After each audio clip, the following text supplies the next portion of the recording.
What if the stones of Stonehenge were never meant to stay silent? What if, buried beneath the weight of centuries, a hidden code has been waiting, one that scientists have only just cracked open? For over 5,000 years, these monolithic pillars have defied explanation. A ring of giants rising out of the English plain, built with no writing, no blueprints, no obvious reason. And yet, what has just been uncovered could change everything we thought we knew about this ancient riddle. Before we unlock the secrets hidden beneath these stones, make sure you like this video and subscribe, because what you're about to hear will challenge everything you thought you knew about history. The first revelation came not from the sky, but from deep beneath the earth. In 2024, ground-penetrating radar peeled back the soil around Stonehenge, and what appeared was staggering. An entire second ring of buried stones, larger than the one above. They weren't random boulders. They formed a perfect arc, aligned to something far older than the visible monument itself. The implication was chilling. What we call Stonehenge may be only the surface layer of a much vaster subterranean machine. Then came the discovery of the sound. Scientists testing the acoustic properties of the stones noticed something bizarre. When struck, the blue stones didn't just echo, they rang, like tuned bells, a natural frequency hidden inside the rock.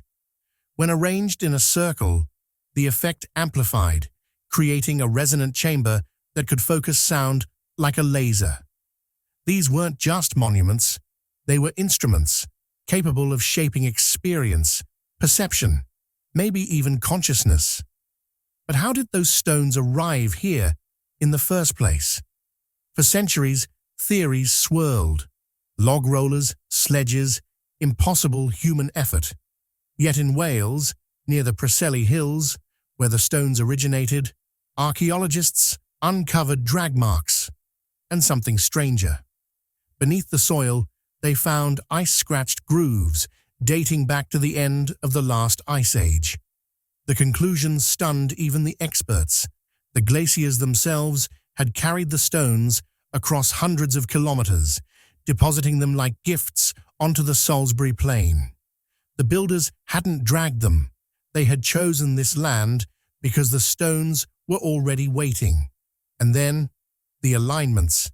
Every schoolchild knows Stonehenge points to the solstice sun, but the latest scans revealed a far more precise map.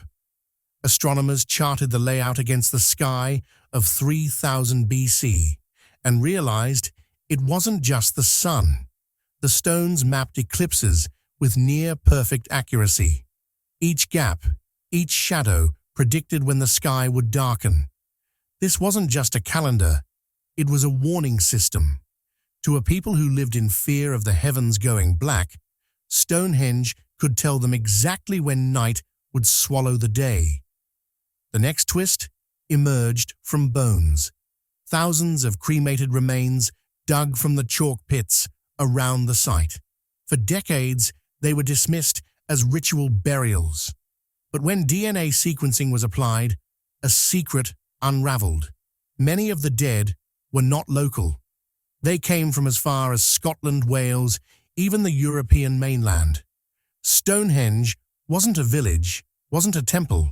It was a magnet, a place of pilgrimage, where people carried their dead across oceans and mountains just to have them burned within its circle.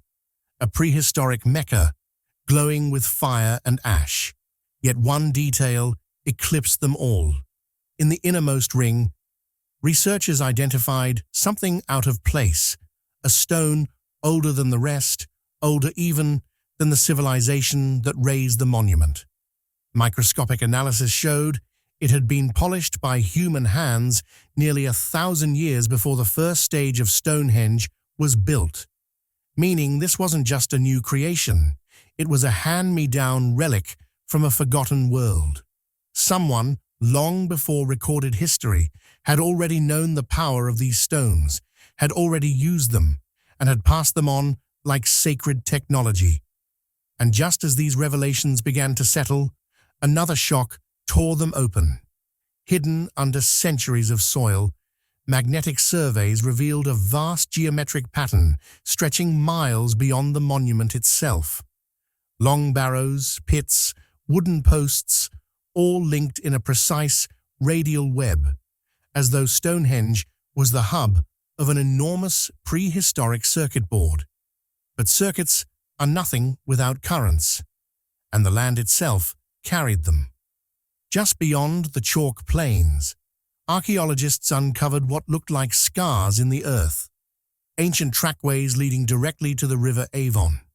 When traced, they formed a ceremonial highway stretching miles. Along it, residue of torch fires and discarded offerings were unearthed.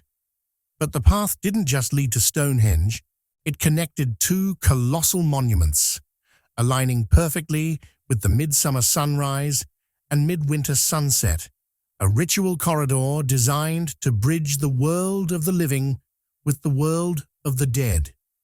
Every solstice, thousands may have marched in unison, their chants echoing between earth and sky, carrying fire and bone toward the stones. What they carried with them reveals an even stranger truth. Within the cremated remains, scientists identified traces of herbs and plants unknown to Britain at the time, pollen from Mediterranean species, residues of psychoactive fungi, imports that could only have arrived through long-distance trade or deliberate pilgrimage. The implication? This wasn't just local ritual. It was global exchange. Stonehenge may have been the center of a prehistoric network, a nexus where distant tribes converged to unlock altered states guided by the vibrations of the ringing bluestones. But even more startling were the carvings. For centuries, the stones were assumed to be blank. Yet under advanced 3D laser scanning, faint markings surfaced: daggers, axes, celestial symbols hidden by erosion. Some of these engravings matched artifacts found in the Alps over 1,000 kilometers away, drawn by cultures who had no written language but shared the same motifs. It was as if Stonehenge wasn't just built, it was branded, a signature etched into stone, tying it to a vast cultural sphere stretching across Europe. Then the ground gave up something darker. At the base of one trilithon, scientists uncovered pits filled not with ashes, but with crushed human bones, shattered deliberately, as though broken, to release something within. Alongside them, antler picks stained black, and fragments of skulls with deep-cut marks. These weren't just ceremonial burials, they were sacrifices, or worse, ritual dismemberments conducted inside the circle.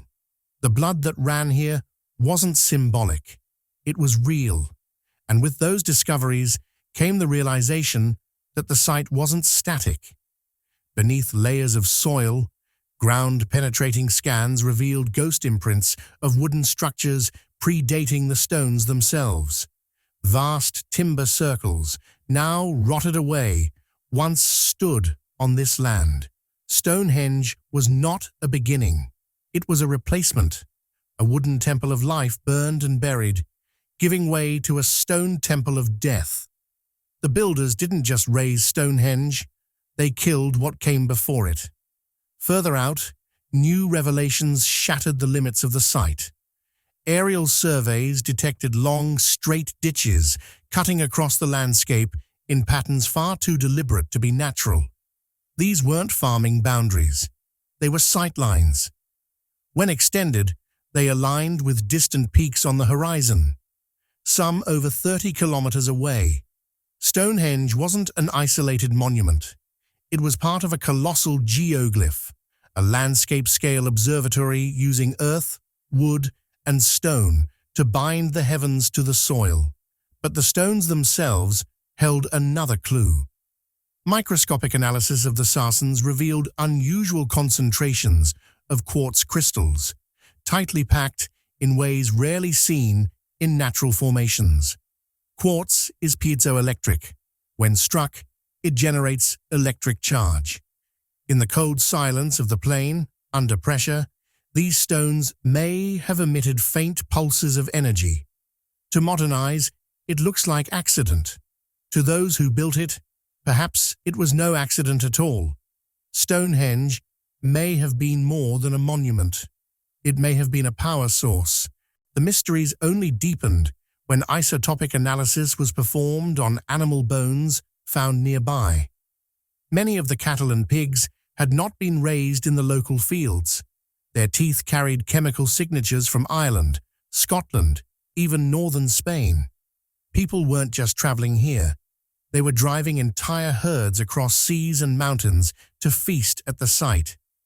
Imagine the scale.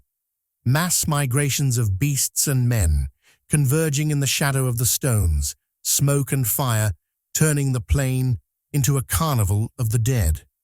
And then came the most jarring revelation of all.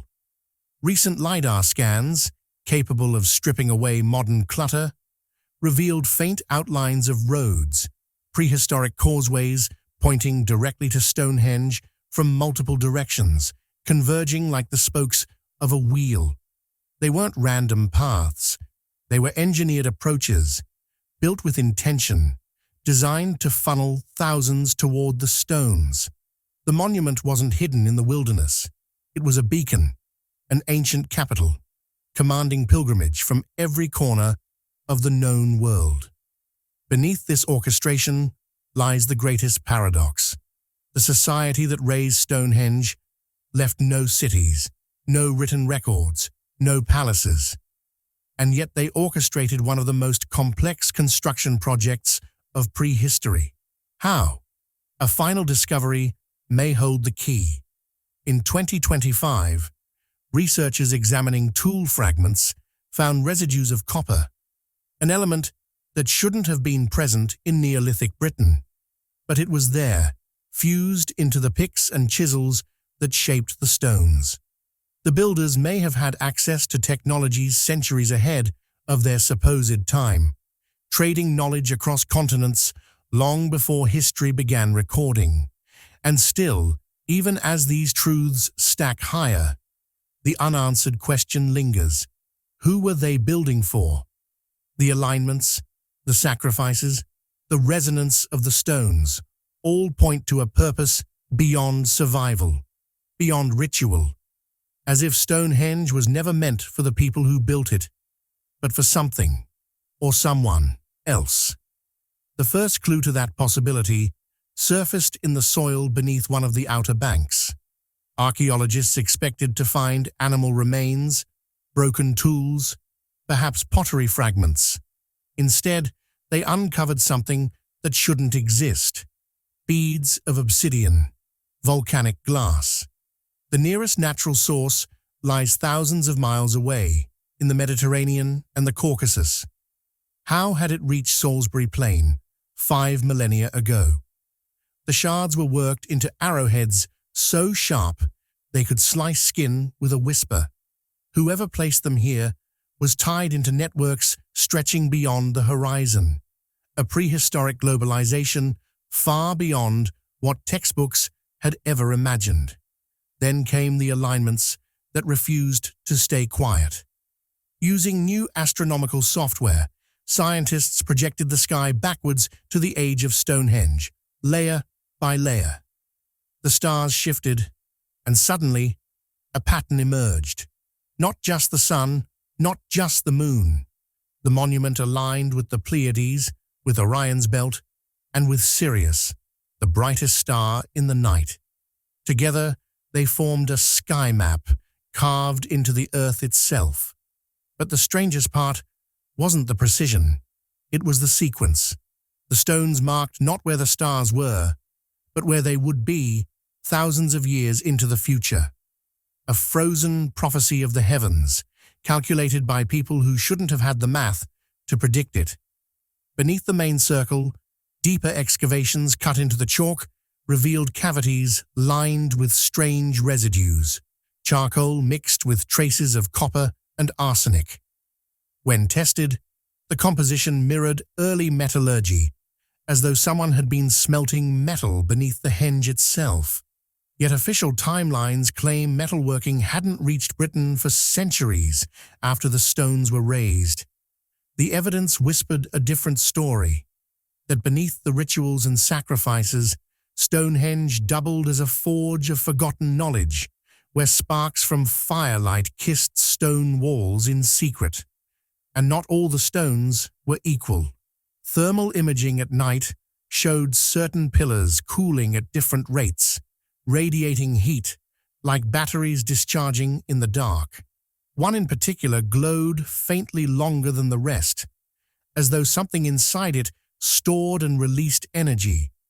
When analyzed, this stone revealed unusually high traces of iron. Magnetometers confirmed a distortion of the local field around it, a subtle warping of the invisible lines that compass needles obey. In the ancient world, such phenomena would have been indistinguishable from magic. Stones that pulsed with unseen power, controlling the invisible forces of nature. The bones scattered across the surrounding plain whispered their own story. Some showed evidence of trepanation, holes deliberately cut into skulls. But these weren't crude. The cuts were precise, smooth, and in many cases, the bone had begun to heal, meaning the individuals had survived. Far from being victims, they may have been participants in experimental surgeries performed under the shadow of the stones. Were they opening the mind to visions or attempting to release something from within? Either way, Stonehenge was not just a monument. It was a laboratory of flesh and spirit. The revelations escalated when researchers scanned the land far beyond the circle. Dozens of miles away, in remote burial mounds, artifacts appeared that echoed Stonehenge's design. Miniature stone circles carved from chalk, replicas of the great monument carried into tombs. These weren't toys. They were scale models, as if the builders had been teaching others how to recreate the structure elsewhere. The idea suggested Stonehenge was never meant to stand alone. It was a prototype, a template for monuments across the world, and then, impossibly, links began to surface. In Malta, megalithic temples carved from limestone predate Stonehenge by centuries, their chambers aligned to solstices with unnerving precision. In Turkey, at Göbekli Tepe, T-shaped pillars stood in circles, eerily similar to the Salisbury Plain. Across the Atlantic, in the Americas, petroglyphs mirrored constellations carved into Stonehenge's stones. Cultures separated by oceans had carved the same cosmic story into the earth. Either coincidence or contact, the stones themselves began to betray their secrets. When drilled microscopically, tiny pockets of trapped gas were released, sealed within the rock for millennia. Analysis showed not only the atmosphere of prehistoric Britain, but trace isotopes hinting that the blue stones had once been heated to extreme temperatures before placement. Someone, thousands of years ago, had subjected them to fire hot enough to scar their crystalline structures. No primitive bonfire could have done it. Whatever furnace was used here has vanished from the record. The ground around the monument yielded still more. A pit filled with antler picks revealed one, unlike the others, carved with spiraling grooves. When replicated and tested, the grooves acted as a kind of primitive drill, capable of boring into stone with shocking efficiency.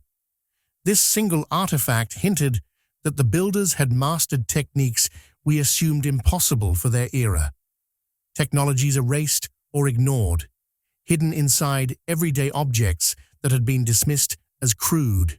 And then, the most haunting revelation emerged not from stones, but from silence.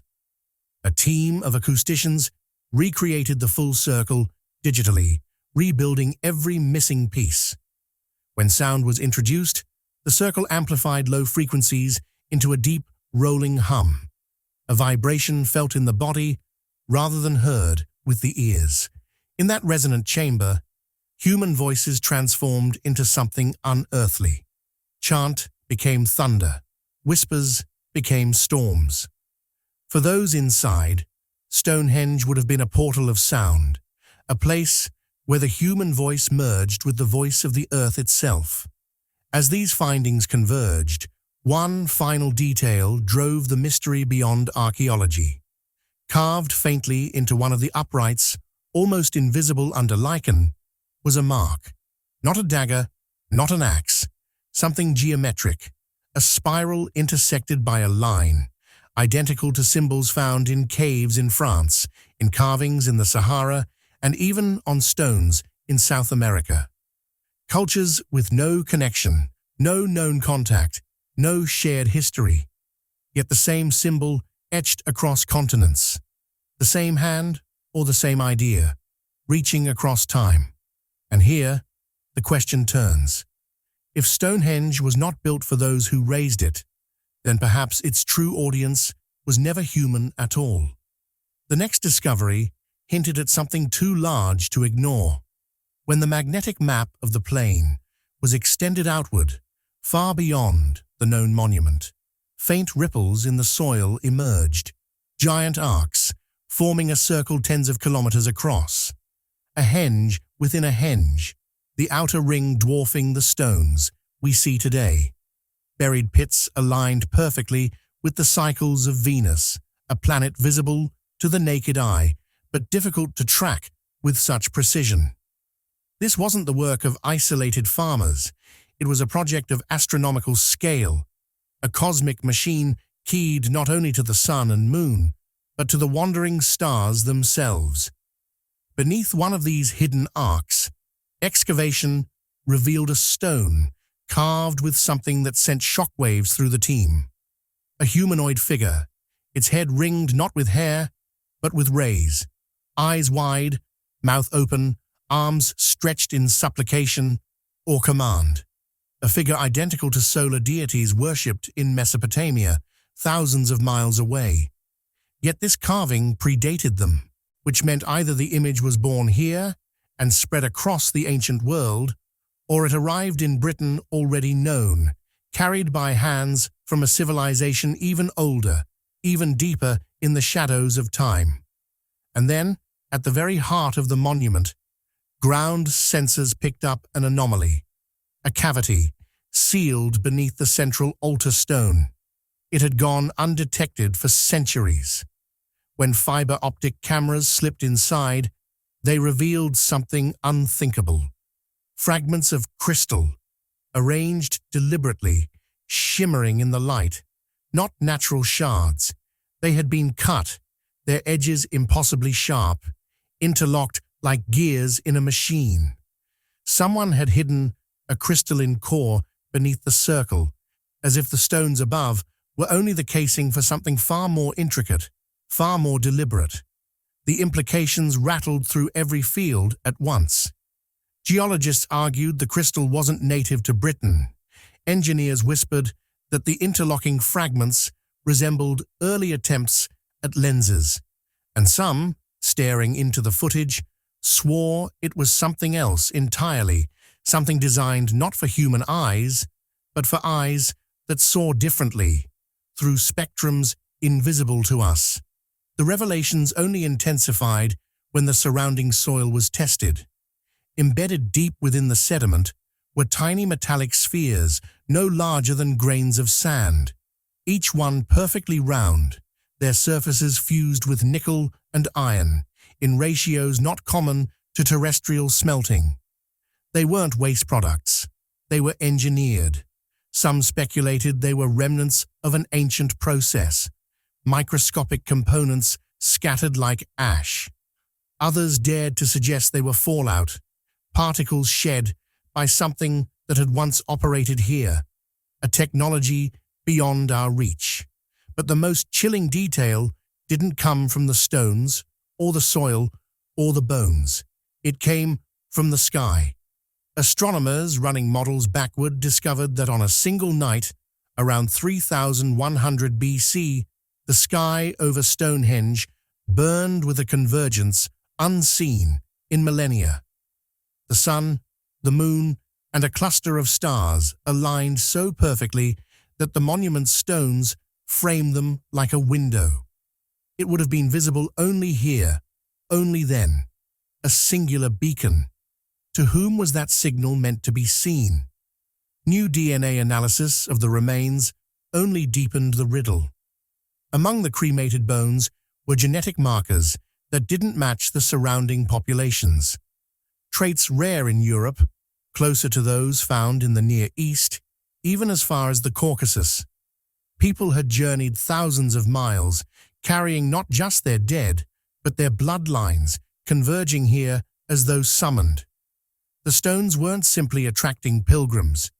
They were pulling entire peoples across continents, as if responding to a call none of us can hear anymore. And then there was the silence beneath the plain.